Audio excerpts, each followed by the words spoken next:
Për vite me radhë, ambasadorët amerikanë përdornin darka sekrete për të mbledhur aleatët europian, për të krahasuar qëndrimet dhe për të ndërtuar konsensus në Bruksel, një traditë që diplomatët thonë se është dukur kryesisht që kur Donald Trump u rikthye në Shtëpinë e Bardhë, darkat e rregullta të organizuara zakonisht në rezidencën e ambasadorit amerikan në periferinë e pasur të Akëllës, lidhin një grup të përzgjedhur ambasadorësh nga vendet e BE, partnerë të afërt si Mbretëria e Bashkuar apo Japonia, si dhe zyrtar të lartë evropian, për biseda jo zyrtare mbi tregtinë, sigurinë dhe politikën e jashtme. Sipas 9 diplomatëve aktual dhe ish diplomatëve nga vendet të BE-s dhe jashtë saj, të cilëve u është garantuar anonimiteti për të folur mbi këto takime konfidenciale, të mbrëmje ishin ndër forumet diplomatike më të dobishme në qytet. Darkat e mendje ngjashmëve, siç i quanin diplomatët amerikan, zhvilloheshin afërsisht një herë në muaj dhe zakonisht merrnin pjesë më pak se një dyzin personash. Lista e të ftuarve përfshinte zakonisht ambasadorë nga disa vende të BE-s, si dhe përfaqësues të partnerëve strategjik jashtë bllokut. Sipas një ish diplomati amerikan, në disa raste merrte pjesë edhe Bjorn Zeiber, shefi me ndikim i kabinetit të presidentes së Komisionit Evropian, Ursula von der Leyen,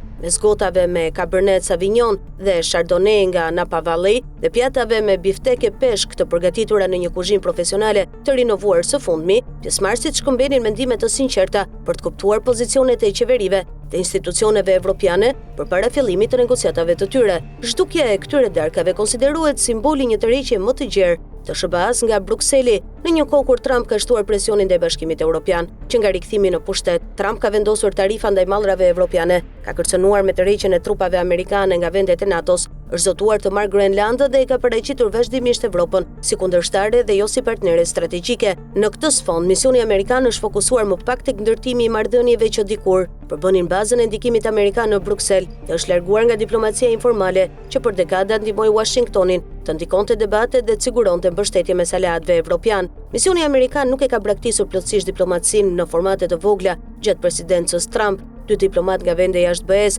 thanë se janë organizuar her pas here dreka dhe darka, por më rrallë dhe në një format të ndryshëm. Këto darka ofronin gjithashtu diçka që po bëhet gjithnjë më e rrallë në Bruksel, mundësinë për të folur lirshëm pa frikën e rrjedhjes së informacionit. Humbja këtyre darkave ka sjellë edhe pasoja praktike. Një diplomat nga një vend jashtë BE-s kujtoi se më parë merrte rregullisht telefonata nga kryeqyteti i vendit të tij për të marrë informacion mbi klimën politike në Bruksel, pozicionet e qeverive për çështje të ndjeshme. Një ish diplomat tjetër amerikan argumentoi se ndryshimi ka edhe arsye praktike. Megjithatë, diplomatët e shohin këtë ndryshim si simbol të diçkaje më të madhe, shkruan Politico, një zbejje graduale të ndikimit amerikan. Për dekada, SBA-ja është parë si një aktor diplomatik i pazëvendësueshëm në Bruksel, i aftë të mbledh aleatët, të ndikojë debatet dhe të sigurojë informacion përmes një rrjeti të gjerë marrëdhëniesh formale dhe jo formale.